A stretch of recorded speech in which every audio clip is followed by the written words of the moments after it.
So, the 2000s as a decade gets a lot of flack, and deservedly so, but every era has its upsides. If you were a kid and a fantasy geek, you were lucky enough to be caught in an avalanche started by two box office juggernauts. The most extraordinary tale ever told. You are the boy who lived. Fantasy films did exist before Lord of the Rings and Harry Potter, but there's no denying that these two changed the game completely. You have no power over me. Fantasy beforehand was mostly just for children or an underground cult thing. But by the 2000s, effects technology had advanced and there was a mainstream demand for it, so the market was flooded with adaptations of anything that could become the next Harry Potter. Once a king or queen of Narnia, always a king or queen. Even the imitators had imitators. So I took it upon myself to watch these and rank them in ascending order of quality. Can I fly? What? You know. Before we start, it's interesting to note that these adaptations are what helped propel us towards what's been called the franchise era of Hollywood. And it's here that writers and directors perfected the art of telling a story across multiple films, with varying degrees of success. You're not being serious. Actually, it's not my habit to make jokes. This was also the first time that unknowns got the chance to headline these properties. Harry Potter had a cast of almost completely unknown child actors carrying the film, with the big names in supporting roles. If you were over 25 and above the C-list in the 2000s, chances are you got to star in one of these. You don't see us, now you do. But only if we want you to. But in all seriousness, these films were often where we found the stars of tomorrow, and the Irish got to represent a bit. I suspect nargles are behind it. As an aside, I'm confining myself to the 2000s and ignoring the outliers like The Mortal Instruments, Miss Peregrine, or Seventh Son. And I'm not focusing on Harry Potter because, well, there's enough material there for a video in its own right. One day. That is one awesome vampire power, man. This one is coming dead last purely because of nerd rage. Alright then. I discovered the saga of Darren Shan at, I want to say, 12 or 13, and pretty much cannibalized the whole series. And I was super excited for the film adaptation, which came and went without a trace. But I bought a DVD, went in with an open mind, and within 10 minutes I knew straight away why this thing failed. Stay back. You have no idea how ridiculous you look right now. This was not going to be an easy adaptation. No, we're gonna get busted. Oh, Steve, we're gonna get busted. The main series has a total of 12 books, and it's sort of a plot point that Darren doesn't really age until the 7th, what with him being a vampire and all.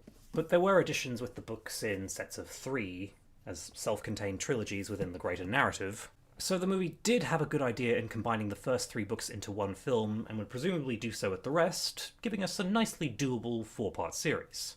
But we saw danger signs early on. Darren, I saw his painting on my vampire books. He's a vampire. Changing the book setting from Europe to America? Not that big a deal, you know, they could take place anywhere.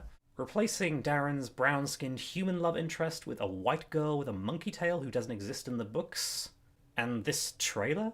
This place is boring. It's boring! Okay, the movie's biggest problem is tone. To put things in perspective, The Maze Runner is what this film wishes it was. Day one, Greenie. Rise and shine. The books are urban fantasy, yes, but they come from a very grounded and realistic place, with the more fantastical elements slowly creeping in as the series goes on. Yes, the story gets much darker, but that doesn't mean the first one is all quirky and lighthearted. A great job and a family of your own. A happy, productive life. College, job, family. College, job, family. So this sequence is so out of place. I'm Darren Shan, and this is my story. Oh, and trust me, spending this much time in a coffin was never part of my plan. Darren in the books agrees to become a vampire to save his best friend's life, who is left in critical condition after a mistake he himself made. It's an act of great sacrifice, and it's one of the many things that makes Darren an extremely compelling protagonist. He doesn't give up his human life because he's bored or thinks his family are lame. The whole point of his character is that he has a good life and a good relationship with his family, and he gives that all up to save his best friend. And when he fakes his own death, he has to lie there fully conscious in his funeral, listening to his sister crying for him to wake up and his parents talking about their plans for him. It's heartbreaking to read, and it could have made for a great scene if the filmmakers had been willing to go there. But instead, Guess I'm just lucky. this goofy tone is far from the only thing that prevented the movie from working. Hello, beloved son. Hello, loving parents. By the third act, they've pretty much deviated from the books completely, which sometimes I'm in favour of if it serves the new medium, but here it just sends this runaway train even further off the rails. The one known as Steve. Thank you!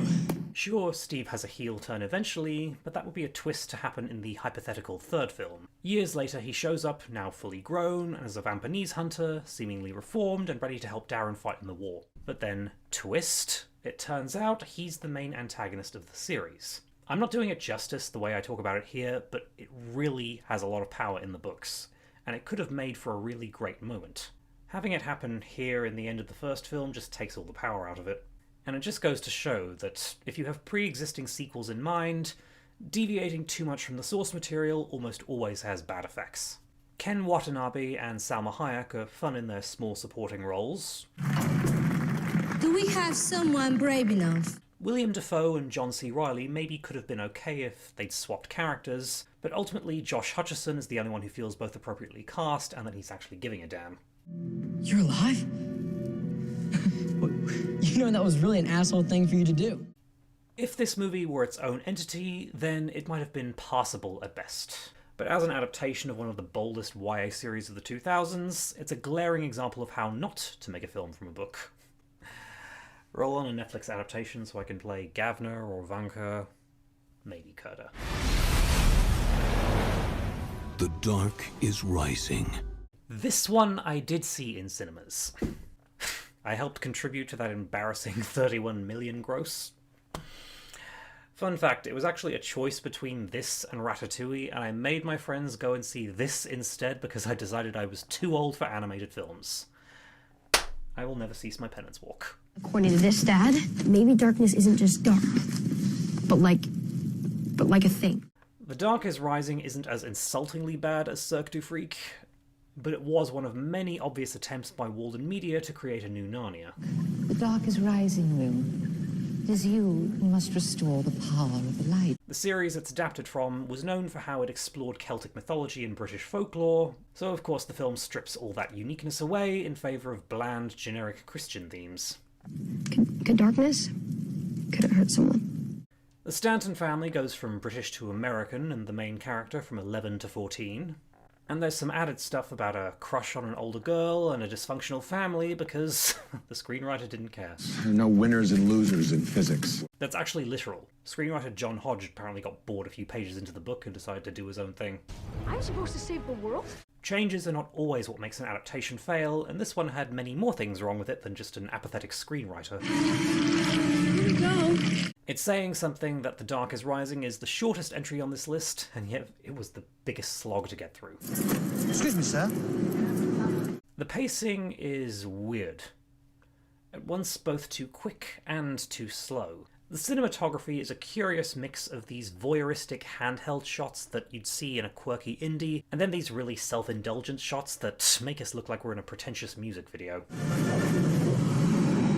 While the source material was refreshing and well thought out, this is generic and derivative. We, the old ones, we serve the light.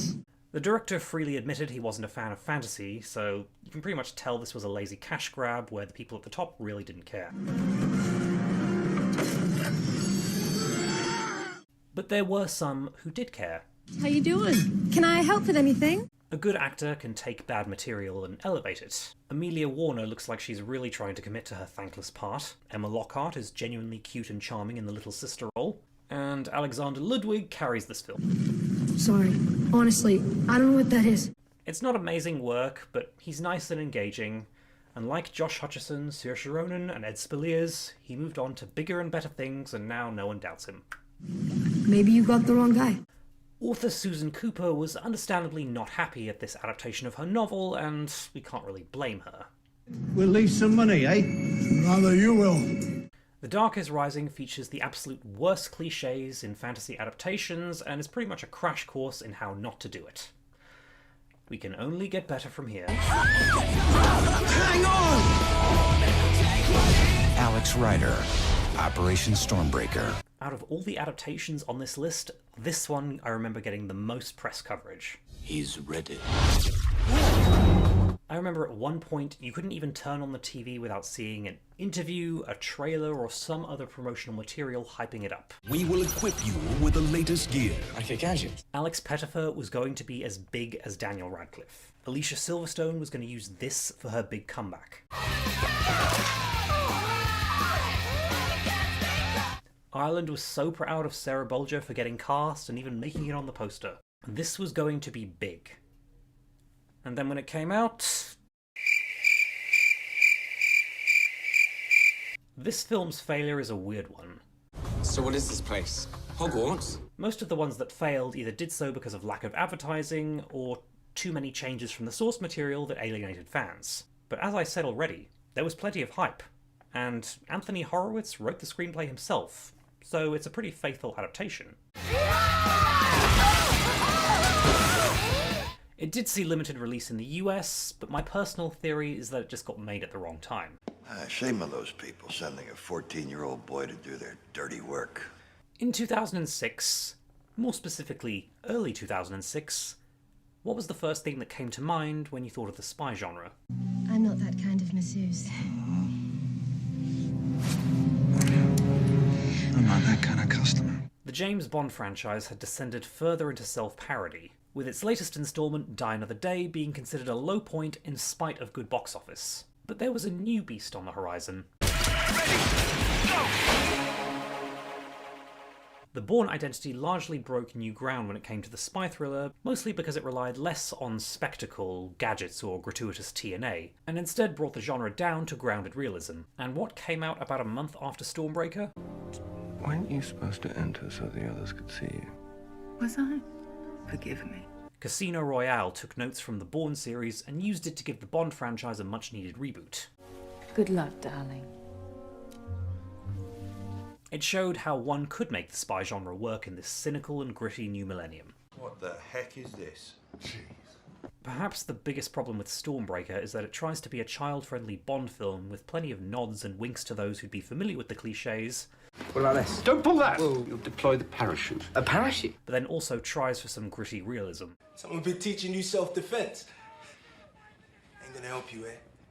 The result is a story that doesn't go for enough spectacle or substance. But be careful of Sale. He may seem charming. But he's about as charming as a snake. The whole thing can feel very mundane. I'm gonna leave you to Nadia. I'll see you guys when it's over. We get neither a revealing deconstruction like some of the later books in the series, nor a fun bit of escapism. A souvenir for Mr. Sale. And although Anthony Horowitz says that he felt the film adaptation was too sanitized, it's these parts where it tries to be a comedy that it actually taps into something. Don't do that! Why, is it dangerous? No, it's very annoying.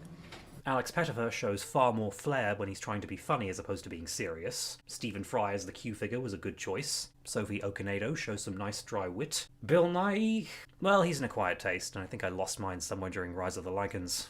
And speaking of unintentional laughs, as the only one on this list set in a contemporary urban setting, holy hell, it's like the 2000s are screaming out at you. That's pretty cool. And what about Mario Kart? Mario Kart is a game. We thought you might like it for the flight. I mean, even when I saw this in the cinema, I was hoping this sequence was going to result in a much-needed haircut. Had to wait for Beastly, I suppose. As with many of these failures, there is a TV-shaped silver lining. Tell me who you really are. And if a second season is any indicator, it seems to have caught on in the way Anthony Horowitz had hoped.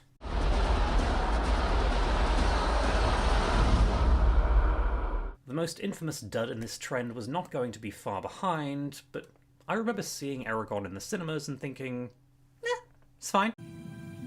Time moves quickly. And rewatching it 15 years later, it's still pretty much the same. Feel how she moves, Eragon. How she turns. It isn't a hot mess like the ones that came before, and getting through it wasn't too difficult, so what's the issue here? Before you cast a spell, you must learn the ancient language of the elves. Unlike The Dark is Rising, which took a property that had plenty of uniqueness and charm and made it more conventional, Criticisms of Eragon being cliched can be traced right back to the source material. Eragon? If you boil the first book down to its basic components, it is essentially Star Wars in Middle-earth. Hey, it was written by a 15-year-old who published it at 19. Sure, I wrote a book at that age too, but there's a reason Christopher Paolini is a published author and I'm not. Hopefully this part of the video becomes dated very quickly. You know how legends go. People will believe just about anything these days. One thing I want to note is that the word cliché is thrown around like it's one of the worst kind of insults you can be given. The core of bad faith criticism is when a person recognises a few tropes that they've seen already and want to get the "I'm smarter than a work of fiction" street cred and don't look any deeper. Clichés aren't inherently bad. A lot of these tropes become clichés precisely because they work so well. The star-crossed lovers trope is used a lot, and pretty predictably so, but there's no denying that it can create good conflict and be super compelling. Franco Zeffirelli's Romeo and Juliet is a perfect example of when it really works. There rust and let me die. A more modern example would be A Knight's Tale, which some would argue isn't necessarily that original in terms of the tropes and story beats it hits, but the stylism, characterization, and overall charm and sincerity are what makes it so beloved. It's not in me to withdraw. Nor me. And Eragon the book stayed at the top of the New York Times bestseller list for 121 weeks, so there clearly was an audience it appealed to. She's gone. The question shouldn't be what Eragon the film takes from Lord of the Rings and Star Wars, but what it lacks. Some friends can't be replaced. And if both are cliched, then why do fans love Eragon the book and hate Eragon the film? Bring me the boy. Does it matter that Eragon is blonde-haired or that Saphira has feathers on her wings? Probably not. But how about Arya barely resembling her literary counterpart and being conventionalized into a damsel in distress love interest?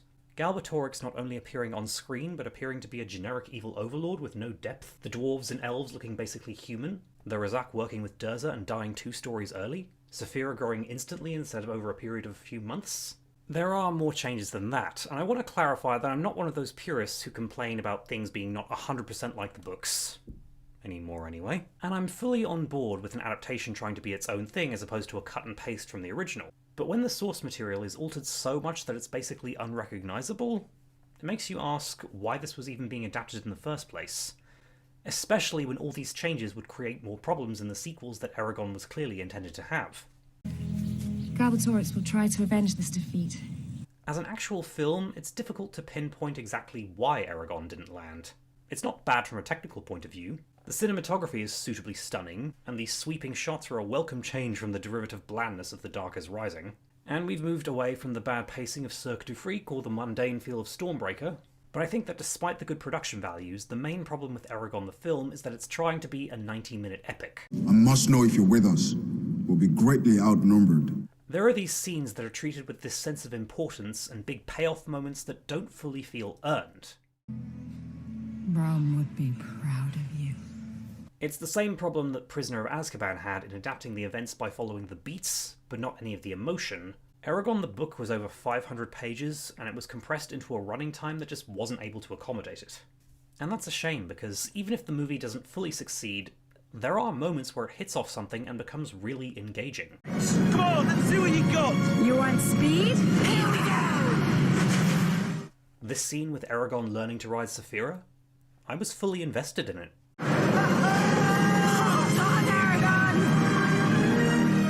The relationship between Eragon and Brom feels very well developed, and the result is a genuinely sad death scene.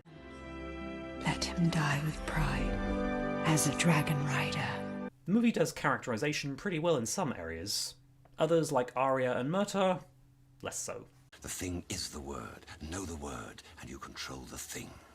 Jeremy Irons is considered the saving grace of the film by even the biggest book purists, and I'd be inclined to agree. I can teach you the words, but the limit of your strength, you must learn for yourself. The second act, where it's mainly him, Eragon, and Saphira, is probably the strongest part. Saphira! I didn't think I could do it. People give Ed Spaliers a hard time, but his performance is perfectly fine. Who remember him? And in fact, he brings up a lot of scenes and gives them this sense of importance that make the film feel at least somewhat epic. And it's very telling that even if this film is considered a failure, he went on and earned his stripes in Downton Abbey and Outlander. and I'll be waiting for tomorrow. Eragon marks a bit of a midpoint if you really break down this era. You'll find that most of the bottom entries came out in the latter half of the decade. The ones that came before, like Lord of the Rings, Harry Potter and the Chronicles of Narnia, were all critical and commercial successes and guaranteed their sequels.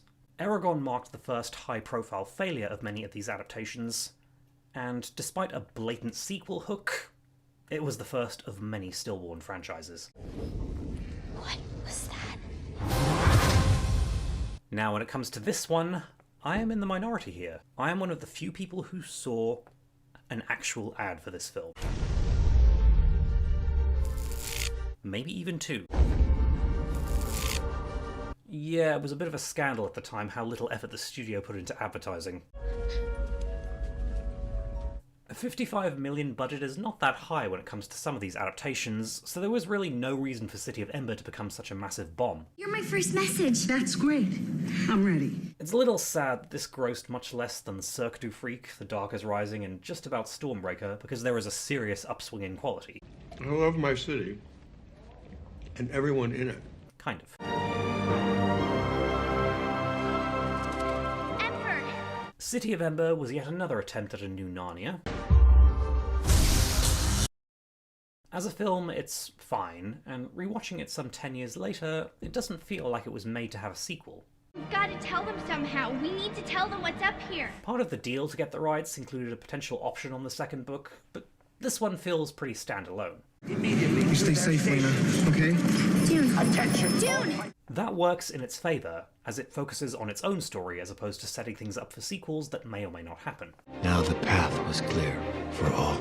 The main flaw in City of Ember is probably the tone. I got it from my boyfriend. You don't have a boyfriend. It's not official, but... We're in a child-friendly dystopia here, and for the most part, there seems to be a balance between the fantastical and the grounded. And my dad died. The film does look like it's going to walk that fine line gracefully, but then it will zip too far in the other direction.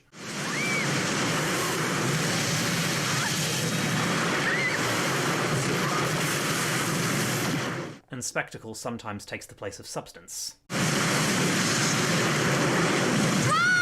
It looks as though it wants to be Order of the Phoenix and Philosopher's Stone all at once, dealing with dying family members, impending starvation, and realizing that authority figures sometimes can't be trusted, but then having whimsical or comic moments that may have been intended to add a bit of relief. There he is.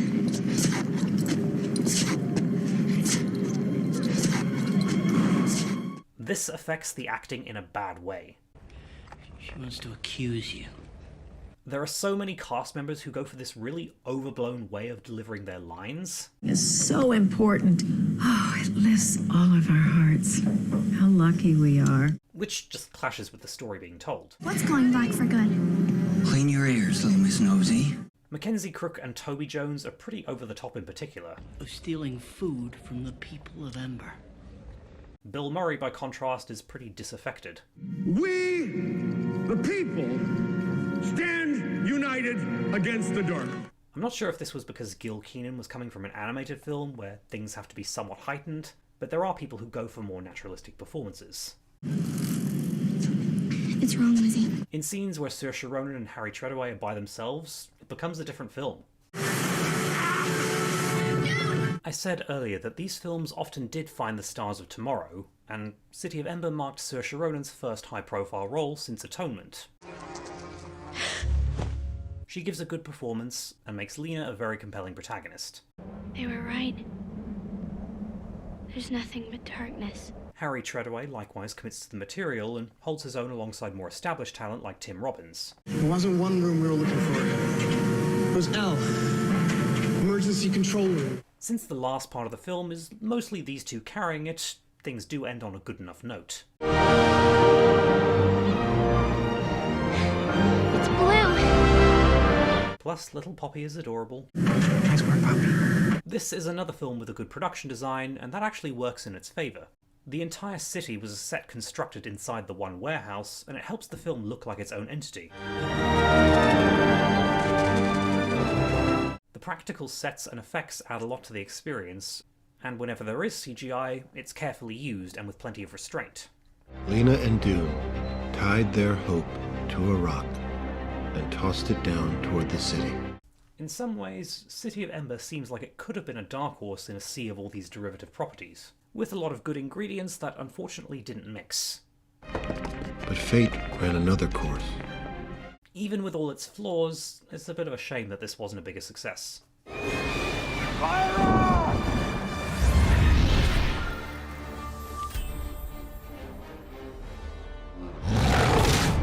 The 90s had Alien 3 and Waterworld, the 2000s had The Golden Compass.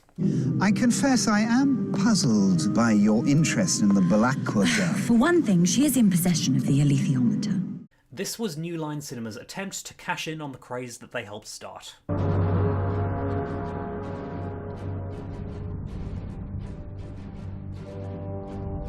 Early promotional materials really sold how this was going to be the next Lord of the Rings.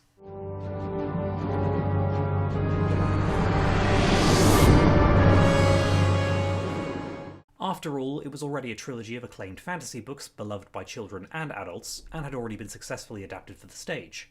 It was easy to attach names like Nicole Kidman, Eva Green, and Daniel Craig, who himself was a big His Dark Materials fan. Are we going to see the child? I should think so. And even a couple of years after the film's legendary failure, people were still really keen to see a sequel. And by people, I mean me. I was one of this film's big defenders. I even wrote a very passionate email to get the director's cut released so we could see the film that might have been. Come on, Pan. But in hindsight, if this had succeeded, it would have been a miracle. Torches! Get your torches! Moral guardians picketing a children's fantasy story is nothing new. Harry Potter's main criticisms, back then anyway, were that the stories allegedly promoted witchcraft. But this was restricted to a handful of hardcore crazies that no one took seriously. That is heresy. That is the truth. His Dark Materials, on the other hand, goes extremely hard on the religious themes. They don't tell people what to do in a mean, petty way. They tell them what to do in a kindly way, to keep them out of danger.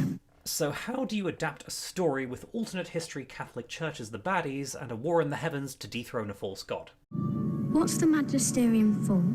Instead of saying church, you just say magisterium. And no authority. Instead of saying God, just say authority. Then we will nurture a generation at peace with itself.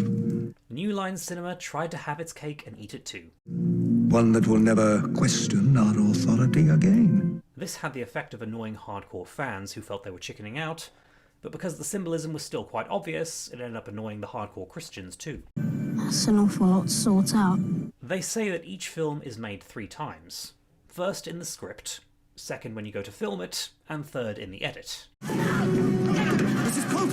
And it's definitely in the editing stages that The Golden Compass was changed from what I believe would have been a great adaptation to a tragic mess.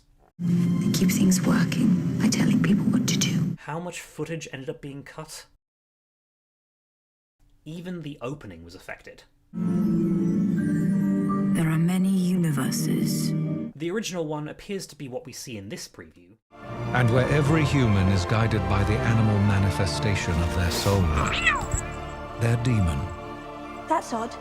She acted as though she'd never seen a person's demon before. But they insisted on tacking on a voiceover that treats the viewer like they're an idiot who needs to have their hand held throughout the whole story. So many worlds, but connecting them all is dust. The first act does get better and sets off at a good pace until an obviously inserted montage compresses the story and throws the pacing completely off.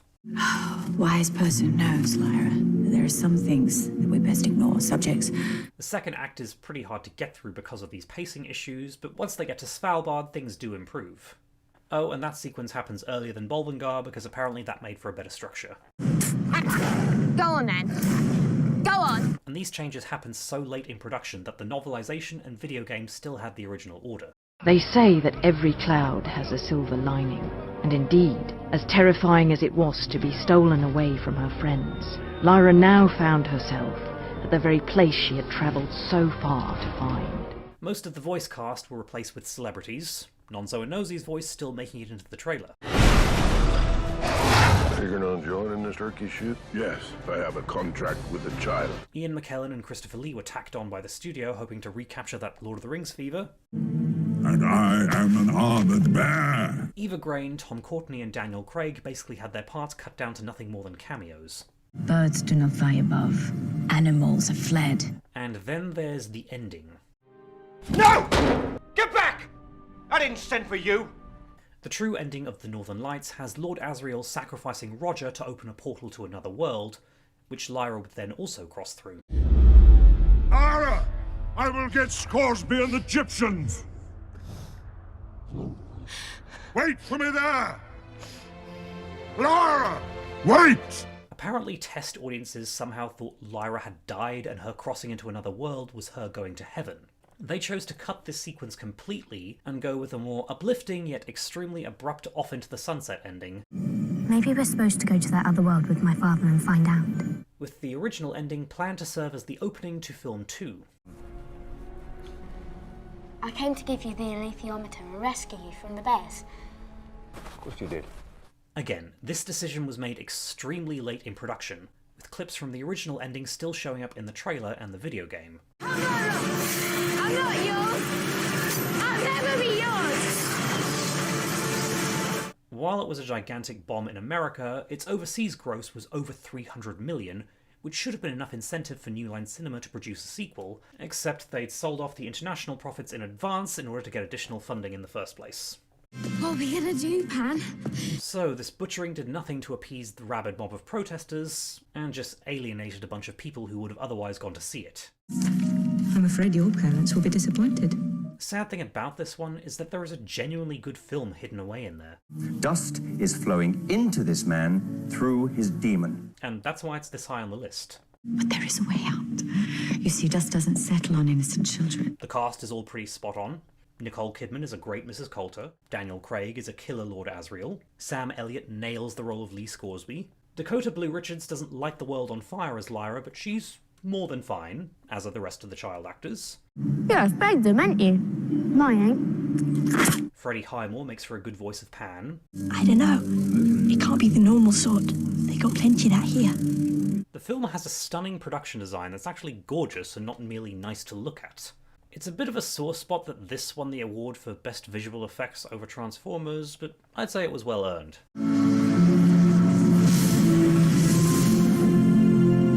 And worlds like mine. It's very obvious that everyone involved wanted to make a faithful adaptation, and the only ones at fault were the studio execs who kept insisting on making more changes. And to be fair to them, there was over 180 million at stake. The Magisterium not only seeks to control everyone in this world, but every world in every universe.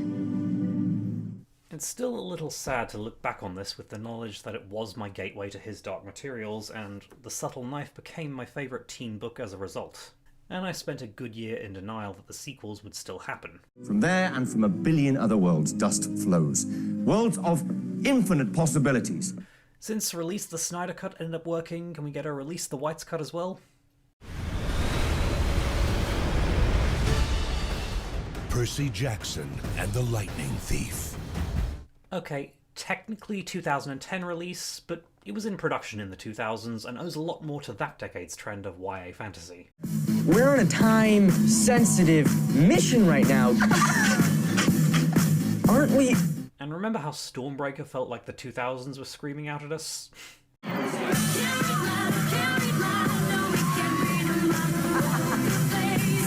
There are parts of Percy Jackson where 2010 is doing the same.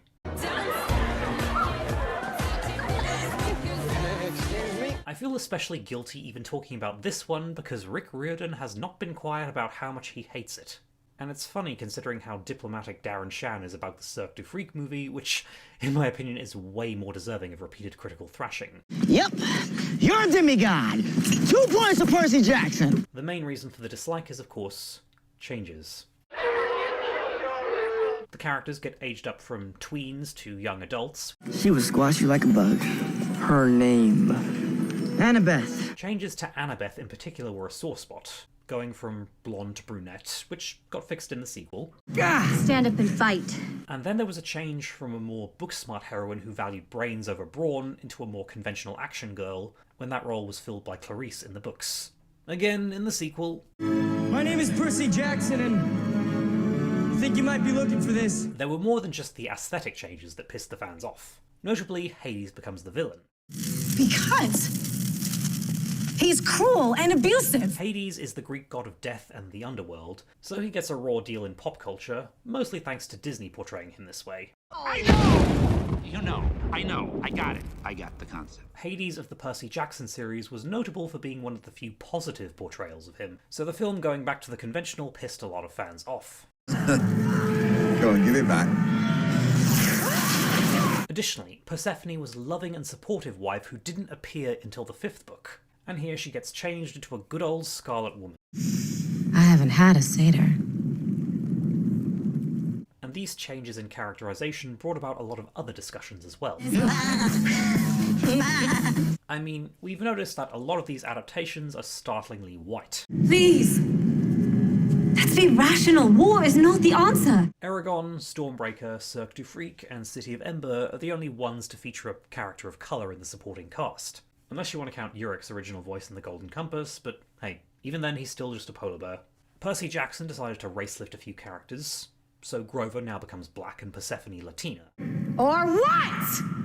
What will you do? And while it is progressive to have the second build character be played by a non-white actor, the change in characterization was from a more timid and shy character to... Okay, alright guys, you guys got a lot of catching up to do. The mother's the goddess of love, so you know where that leads. Hey, baby! While Grover definitely has more going on than just that, it is there, and there's really no need for it to be there. Yeah, I'm okay! And the fact that two prominent minorities in the film become hypersexual and end up together... Ooh. And that's a question that's still very hard to answer. Would it be better to not have them in the film at all? Is no representation better than flawed representation? Grover and Persephone do at least get to be active characters who contribute to the plot, each of them getting individual moments to shine. And we can at least look back with a 10-year hindsight and say that representation has improved somewhat.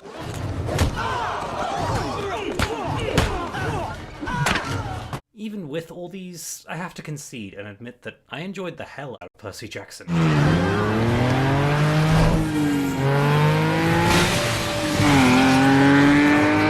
Maybe it's because I didn't read the books. Actually, that's probably definitely the reason. Guys, watch out! The middle one spews fire! There are no pacing problems or weird tone shifts or flow-ruining editing. It's just fun to watch. This is the best part. Great action sequences that are neither too long, too short, too gratuitous, or too anything. The movie is pretty good at sharing the competency out among its three protagonists, with each of them getting their own moments to shine several times over. Something the sequel forgot about. And Steve Coogan as Hades and Uma Thurman as Medusa.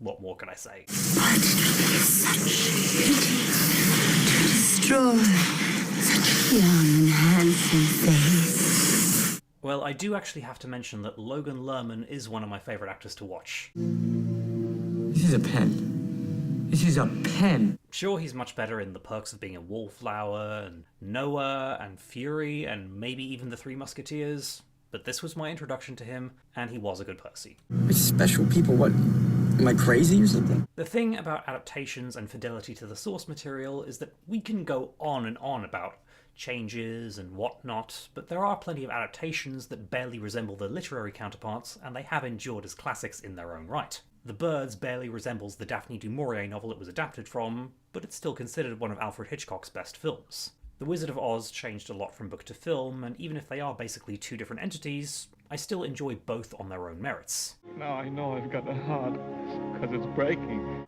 I'm not saying that Percy Jackson is even close to being on that level of quality, but as a standalone film, it's pretty solid. Please.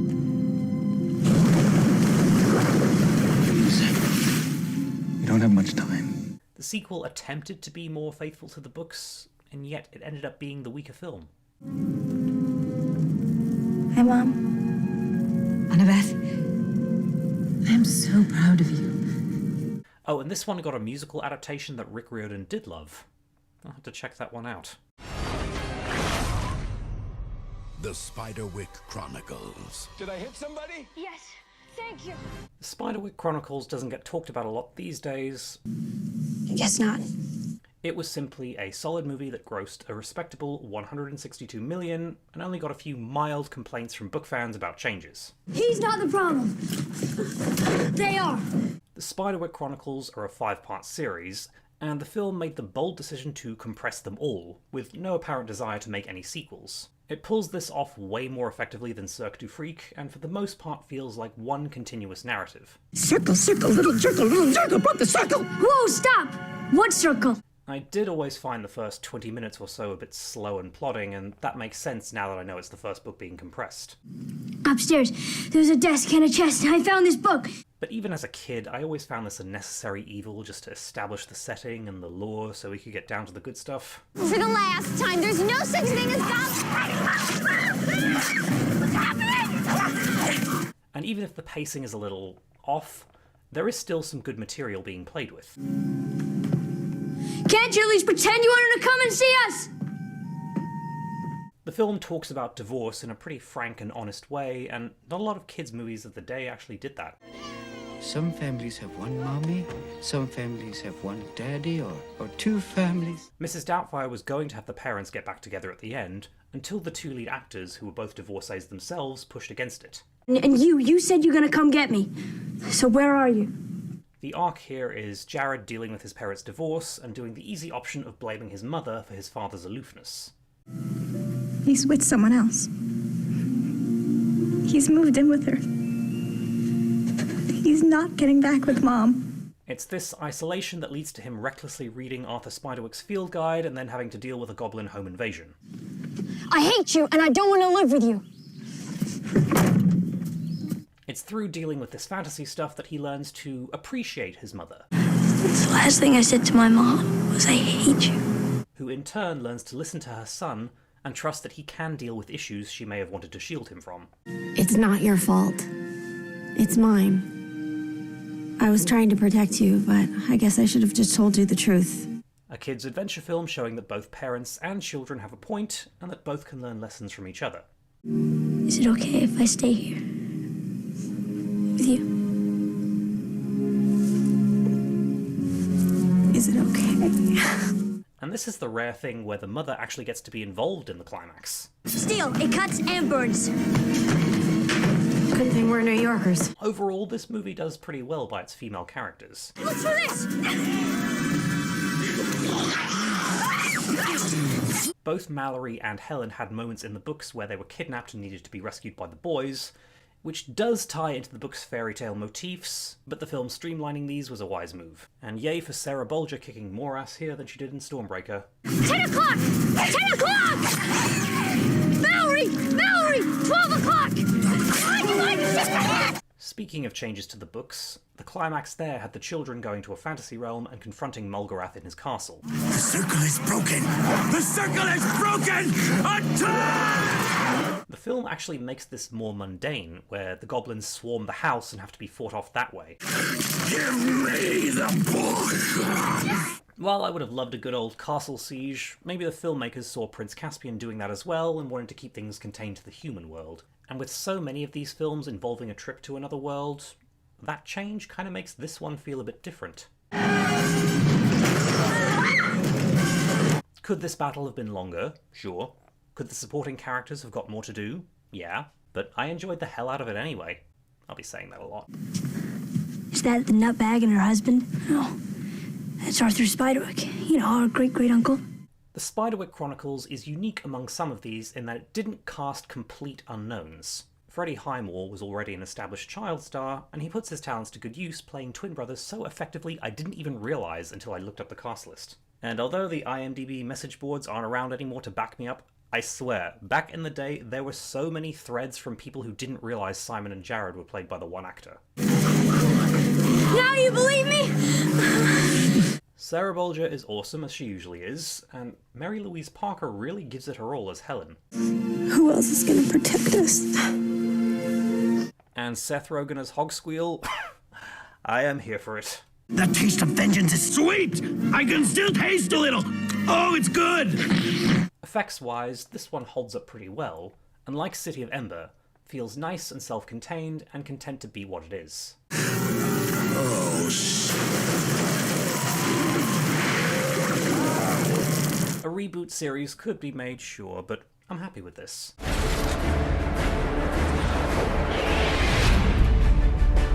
Bridge to Terabithia. I tweaked the rules once again to talk about the odd one out. What if there was a magical kingdom that only we knew about? I don't know. What if? Bridge to Terabithia is most certainly not a fantasy adventure, but it's getting included here because the marketing tried its best to convince people it was. That's impossible.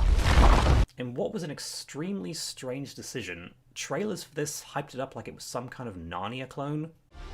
What do we call this place? Terabithia. Thankfully, disaster was averted with a worldwide gross of $138 million and sweeping the Young Artist Awards. Wow, this is amazing. And it has the distinction of being the only one on this list to be based on true events. As far as we know, anyway. This is for real. David Patterson, who co-wrote the screenplay, was the real-life inspiration for Jess. And he was every bit as annoyed with the marketing as you might expect. When you go looking for adventure... Trailers aside, this film does follow the influence of 2000s fantasy in some way. And a castle. A big one with towers and flags. Of course. In the book, the specifics of Terabithia are mostly left up to the reader's imagination, and in the film we get to see some of the adventures. Hey. And this does make a meta kind of sense if you think about it. That the beautiful girl arriving today is the new future ruler of Terabithia. The name Terabithia actually comes from a location mentioned in Voyage of the Dawn Treader that Catherine Patterson just used subconsciously in the book, and it's actually a plot point that Leslie gives Jess the Narnia books as a way to boost his confidence. What if the Dark Master gets to the keys first? I'm not scared of any Dark Master, and those are my dad's keys. So in the film, with a setting update to the 2000s, it makes sense that the characters would be influenced by the more recent film adaptations. Prisoners of the Dark Master, hear me! We have come to free you! And the film's design of the Terabithia creatures has a nice balance between originality and honouring that influence.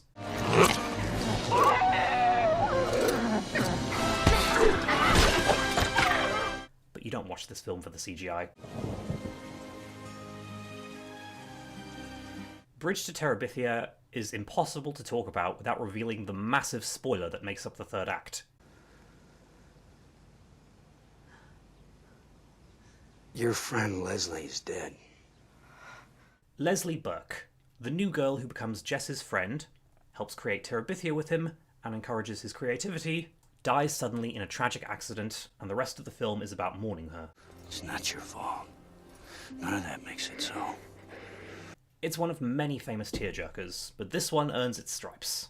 That if it's hard for me, how much harder it must be for you. In the oh-so-cynical early 2000s, it was still pretty rare for a children's film to actually deal with death. People kept trying to help me to forget. But I didn't want to forget. So many studios tried to get them to change Leslie's death to just her getting in an accident, like falling into a coma she'd eventually come out of. Whoa, look how high it got. And that almost speaks to the impact that this story has. Leslie! We all want Leslie to survive, because the book and film capture the impact that death can have on us. I meant to give you Prince Tarian, but I, can't seem to give him up. Leslie would have wanted you to have him. Yeah. Leslie doesn't die for symbolism, or to motivate Jess, or to allow for the plot to happen. You're really asking for it. Seems to me she gives it out whether you ask for it or not. She's a character we fall in love and grow attached to, and then without warning she's gone.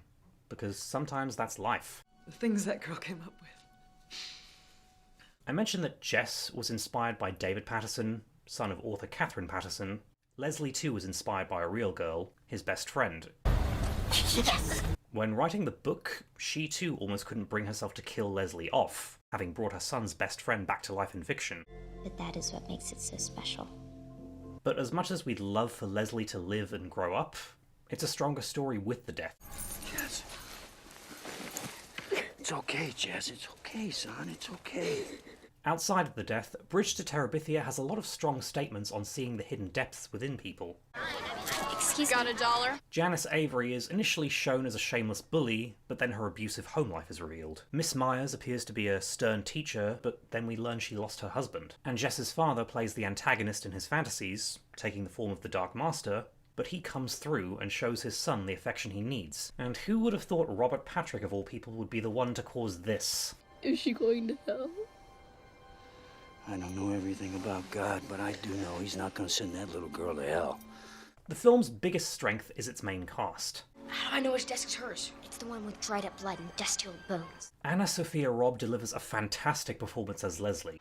What I said was, have you ever heard the story about the trolls under the bridges who collect tolls from unlucky travelers? Not just good for a child actor, but actually incredible. Can't hear you! She becomes Leslie so brilliantly, I'm still kind of reluctant to watch any of her other work. Although I did see Race to Witch Mountain before this. And who shows up again? This is our place. Go home. This is our place. Josh Hutcherson had the hard job here. That I'm going to hell because it's all my fault. Don't you think that even for a minute? And there's a real innocence and maturity to his performance all at once. I wasn't there to go with her. We also can't forget Bailey Madison's brilliant work as Mabel. What were you thinking? I was worried about you. Again, not just good for a child actor. She's nothing but a baby. You're right, and she's not ready to be a princess yet. You'd have to train her and stuff. Princess? So while Bridge to Terabithia was caught up in the trend of kids' fantasy cash-ins, it turned out to be one of the good guys. She brought you something special when she came here, didn't she? That's what you hold on to. A powerful and heartfelt adaptation that honoured the source material.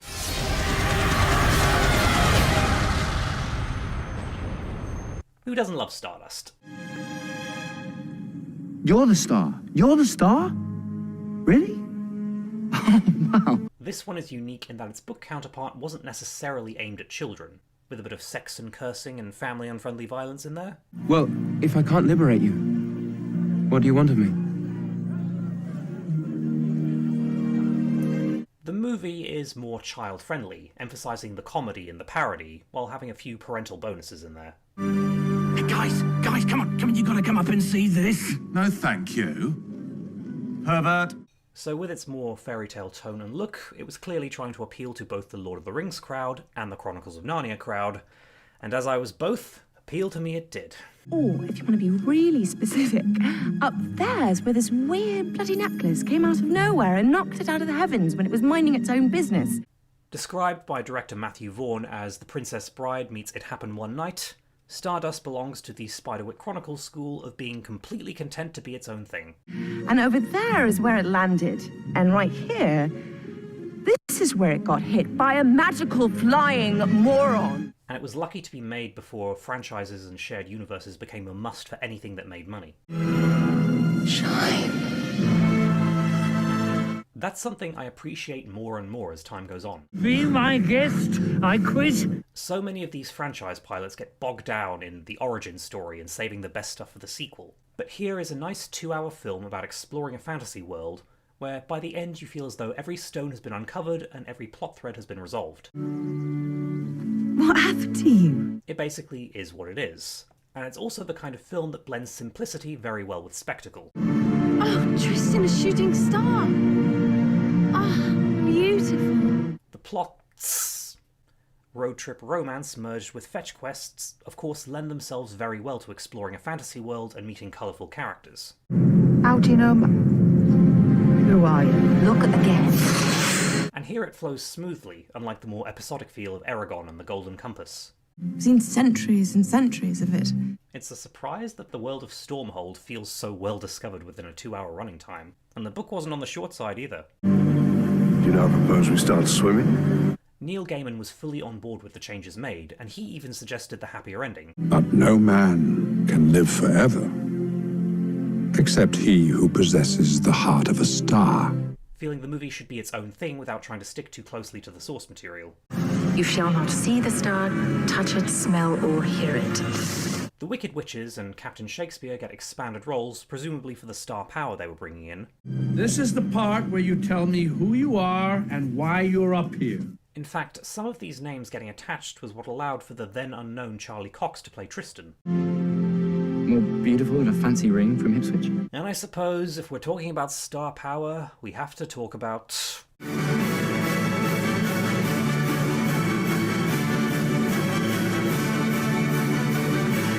This was my introduction to both Robert De Niro and Michelle Pfeiffer. Honey, you're wearing a bathrobe. Robert De Niro subverting his tough guy image in the best way possible. We always knew you were a whoopsie.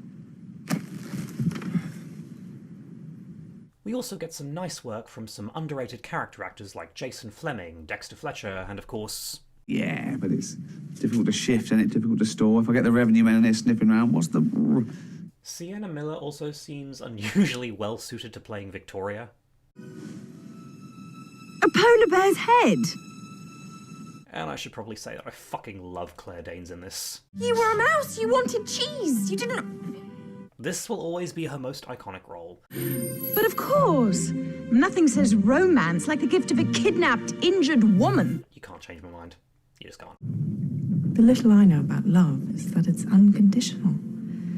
It's not something you can buy. Stardust only feels more refreshing compared to the fairy tales of the 2010s, in the sense that it's focused on telling a good story, and if there is social commentary at all, it's kept to undertones and carefully woven in without a desire to get the street cred for it.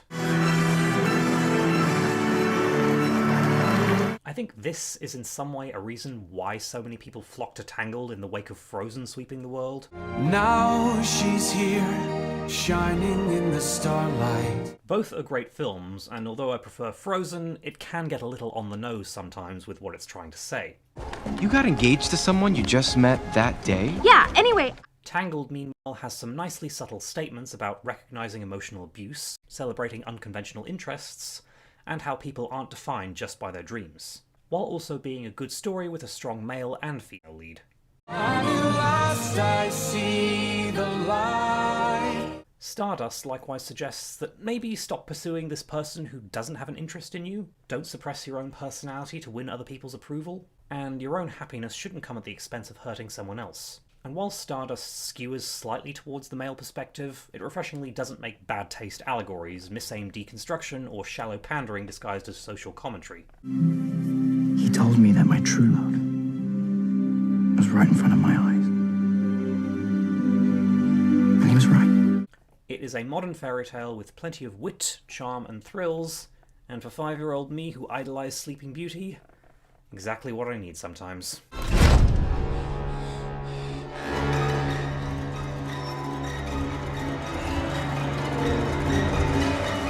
No one talks about Coraline these days. She's as cute as a button in the eyes of everyone who ever laid their eyes on Coraline. Well, they don't talk enough. What's shaking, baby? Hello. We have another Neil Gaiman adaptation here, although this one slants slightly more towards children, while also being 10 times more terrifying than Stardust. 1, 2, 3! It's also the only animated one on this list, which is kind of surprising when you consider that animation is inherently better suited to fantasy than live action. But it was the 2000s, and 2D animation had died a slow and tragic death to be replaced with CGI, which would take until the 2010s to get slightly more prestige. We've been waiting for you, Coraline. For me. Coraline was going to have CGI as well, with one world being that, and the other world being in stop motion. But along the way they decided to go with stop motion completely, which was a good move because this is one of the most beautifully animated stop-motion films I've ever seen. And I say this as someone raised on Corpse Bride and The Nightmare Before Christmas. Black is traditional. But if you'd prefer pink, or vermilion, or chartreuse. Coraline was directed by Nightmare's director Henry Selick, and Neil Gaiman approached him personally because he was such a fan. Once again, Neil Gaiman encouraged changes from his book to allow the film to be its own thing. She spied on our lives through the little doll's eyes and saw that we weren't happy. Changes included Coraline making multiple visits to the other world before the infamous twist. We only want what's best for you. some additional backstory involving a relative of one of the other mother's previous victims, and most significantly, a new character called Wybie who gives Coraline someone to interact with, and another ally in the climax. I don't like rats at the best of times, but this one was sounding an alarm. In addition to being stunning to look at and having some top-drawer voice acting, You dare disobey your mother! Coraline coming in during this trend's twilight days has some interesting commentary on the fantasy genre as a whole. Impossible! In pretty much every adaptation on this list, the fantasy world is all about escapism. Dear Mr. Potter, Escape your dull life for a more interesting fantasy world that gives you the character development necessary to deal with the real one. You are in terrible danger. Coraline, meanwhile, So she lured us away with treasures and treats and games to play. prey on children feeling bored, neglected, or mistreated, invite them to a stunning new fantasy world where everything is exciting and all about them, and then make them sew buttons on their eyes and get eaten by a spider demon. She said that she loved us, but she locked us here and ate up our lives. The world is fundamentally founded on that evil, and its entire purpose is to serve the child-eating monster. In this world, you don't get to be the hero. All you want is to survive and have your old life back. Mom! Dad, I missed you so much! So the lesson Coraline needs to learn is that fun, glamour, and excitement are no substitute for a loving family, and to be wary of strangers who seem excessively devoted to you. I better get home to my other mother. But I'm your other mother. After all, just because someone showers you with gifts and does all these nice things for you, it doesn't necessarily mean that they have your best interests at heart. You could stay here forever. Unlike the Spiderwick Chronicles, it has a nicely subtle parental moral as well. Just because you're busy and dealing with adult things, it doesn't make your neglected child any less neglected. And you stay out of the way. This dismissive attitude is what allows the other mother to get as far as she did. And there's something very sweet in Coraline learning to enjoy the mundane things in life. But the tulips look nice. Thanks. And that belief is at the heart of our very first blockbuster fantasy. And this is my room, and you're all here, and I'm not going to leave here ever again. As I said earlier, stunning animation that took a good 5 years to finish, in an era where there was no guarantee of a return at the box office. Bless you, miss. You found me. So these morph shots, carefully designed outfits, and fluidly animated movements would take months to even see a little bit of progress on, making Coraline very much a labour of love. Beating her is my only chance. And a lot of the time, films like this don't really find their audience for a while. So a worldwide gross of 124 million, an Oscar nomination for Best Animated Film, and the fact that even last Halloween I saw plenty of kids dressed as Coraline makes this very close to a fairy tale happy ending. Hurry on, girl. Her web is unwinding. And I have to say, Neil Gaiman's deconstruction of a fairy tale works much better here than it does in The Problem of Susan, which coincidentally brings us to the number one entry on the list.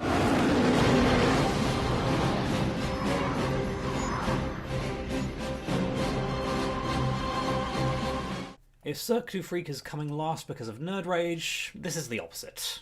The good twin, if you will.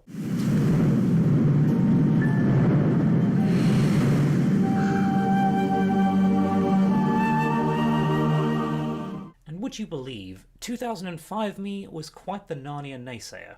Not because I hated the books, I loved them and they were my whole childhood. I first got introduced to The Lion, the Witch and the Wardrobe through this animated film. In that knowledge, despair and die!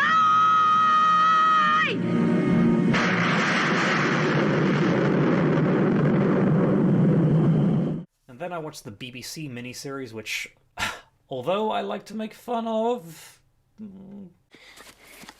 Aslan! Aslan! Before the two versions I'd already seen, there was another BBC series back in the 60s, and that's considered mostly lost. The son of Adam is trying to tell us something. So even when seeing the first trailer and getting my first glimpse of Lucy, I still wasn't convinced. Look, I've put up with a lot since I got here. Now, unlike a lot of adaptations on this list, The Lion, the Witch and the Wardrobe isn't influenced by Harry Potter so much as it owes it. A film adaptation had been planned since the 90s, but obstacles ranged from the limited special effects technology to the fact that it took place in Britain. You see, it might be hard for 2000s babies to realise just what a victory it was for Harry Potter to get a faithful adaptation. Any adaptation of a British story pretty much had to be relocated to America to make it sellable. Wow. British media was rarely exported to America, except maybe the Avengers, and the cartoons and shows that were often had the accents dubbed over to make it look like America. This happened to the animated Lion, the Witch and the Wardrobe too. How can they? This is awful! Harry Potter faced lots of studios trying to do the same, and one of the conditions for getting the rights was that the films had to be made in Britain with largely British and Irish actors, except for the obvious characters. And once The Philosopher's Stone was a smash hit, a Narnia film set in Britain was no longer a problem. Do not cite the deep magic to me, witch. I was there when it was written. Andrew Adamson was an unusual choice to direct because his only experience beforehand had been in animation, on the extremely sarcastic and cynical Shrek and Shrek 2. Ogres are like onions! End of story! Bye-bye! But there is no cynicism or DreamWorks winking to the audience here. Susan! This is Mr. Tumnus! It is a faithful adaptation with plenty of heart and sincerity. I give you Queen Lucy, the Valiant. You can see this in the little details like the blue bottle buzzing on the windowsill as Lucy finds the wardrobe, or the mermaids at the coronation that are taken directly from the book. Or else choices like Jadis wearing Aslan's mane into battle, or designs on the wardrobe to reference the other books. It's very obvious that this film wanted to honour the legacy of Narnia, and things like these are just bonuses for book fans. Behold, the great life. And rather than being a cut-and-paste adaptation, this one knew where to make changes, and the ones it did make were well thought out and in service of the story. World War II gets a passing mention in the book, as a reason why the Pevensies are staying with the Professor in the first place. The book was only published 5 years after the war ended, so C.S. Lewis was assuming that the children he was writing for would understand the setting straight away. The film gives us a 10-minute prologue showing the London Blitz, which helps informs a lot about the characters. You could have got us killed! Stop it! And the characters themselves get a lot of necessary expansion.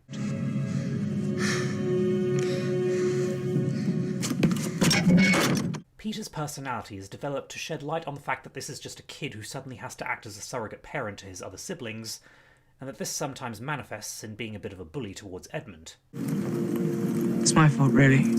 This was there in the book too, but it becomes more prominent in the film. I was too hard on him. We all were. Edmund too gets a more sympathetic treatment, and the trauma from living through the war explains his attitude a lot more, and the different way they decide to present Jadis ties into that. You look so cold. Come and sit with me. It's obvious that this witch is bad news in the book and other versions, but this one gives her the old bitch in sheep's clothing treatment. I can make anything you like. Can you make me taller? And she's able to corrupt Edmund by being the first person to show him kindness in a long time. Now we have a greater awareness of how real-life predators operate. Until then, dear one. And Tilda Swinton really sells it. I thought you might. I used to get annoyed that she doesn't scream or yell as much as the other White Witches. Understand that you have given me Narnia forever! But now I'm older, I can really appreciate her performance. I have no interest in prisoners. Kill them all. And I'm one of the fans that was happy to see her in the other films. Peter, dear. I've missed you. And I hope that when they do get to do that Magician's Nephew adaptation, she gets to play Jadis again. But back to the children. We should bring her one back. A whole trunk full. If we ever get back. Susan gets a fleshed out personality as well, which seems to have been done with the later books in mind. For those who haven't read the series, Susan eventually grows up and deserts her siblings, becoming convinced that Narnia was only a game they used to play. So the film gives her this persona of someone who believes in logic and reason, making her a more practical foil to Lucy. I'm sorry I'm like that. We used to have fun together, didn't we? And again, this stems from the war needing her to be that responsible figure. and how that kind of thinking puts her out of her depth in a fantasy world. Look, just because some man in a red coat hands you a sword, it doesn't make you a hero! And now we have Lucy. Before you got boring. Remember how I said I wasn't wild about her when I saw the first trailer? And you should know Child Me was very hard on Sophie Wilcox for not looking how I thought Lucy should look. But after watching the film... I'm not a dwarf. I'm a girl. And actually, I'm tallest in my class. Just like Anna Sophia Robb, Georgie Henley becomes this character so well, she basically is Lucy. Told you was real. It's a brilliant performance, and probably the best one in the entire franchise. You mean to say that you're a daughter of Eve? My mum's name is Helen. At the time, this got a few odd complaints about how it was just Lord of the Rings all over again. Are you with me? To the death. I'll give them the fact that C.S. Lewis and J.R.R. Tolkien compared ideas, but if you're a fan of both books, very little about this feels derivative. You want some milk? Why doesn't he buy back? Middle-earth comes from a very grounded and gritty place, similar to how Westeros was portrayed in Game of Thrones. Even if it is a magical world, it's simply a world where people happen to live with magic. Where are we going? Narnia, as portrayed in these films, may be shown as a bit more epic in scope than it was in the book, but that portrayal definitely showed up by the time of The Silver Chair and The Horse and His Boy, which are definitely more adventure-themed. For Narnia! And forever! And Narnia of these films is still portrayed with escapist feelings where, even if there is an evil witch to fight, you still get these moments where the children get to enjoy the beauty and the thrills.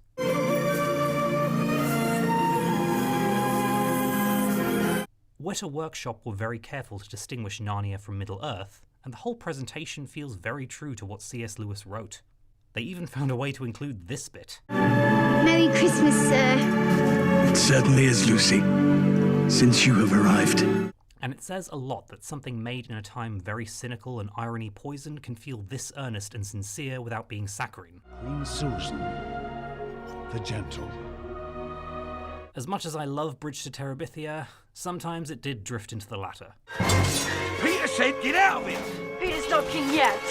This is even reflected in the big battle scene, which was off-page in the books, but every other adaptation showed it too. The Battle of Helm's Deep was very much like the last stand in Saving Private Ryan if it were told in an epic poem. The Battle of Baruna, on the other hand, has this spectacular fairy tale-esque tone that comes far more from Lewis than Tolkien. I mean, we have griffins doing air raids, people riding unicorns, a phoenix fire charge.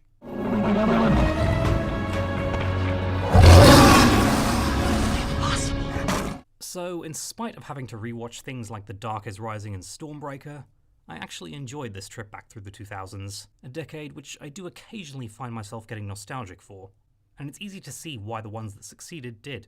And while we can always complain about an adaptation that doesn't get it right, this period did show plenty of filmmakers who cared about how they represented the source material. And as I said earlier, this was where the writers and directors learned how to tell a story over multiple installments in service of a greater narrative. It was also the last era where live-action film really was the biggest form of entertainment, where you had to see these things in the cinemas. And now in this new era where streaming dominates and TV is rivaling film in production values and storytelling, some of the higher failures like Stormbreaker, His Dark Materials, and possibly Percy Jackson are getting those second chances. And if I can take anything from reliving this very specific point of filmmaking history, it's that I've got a lot of books to reread. There you are.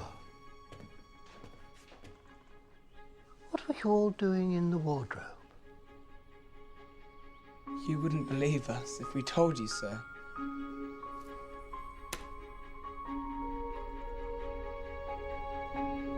Try me.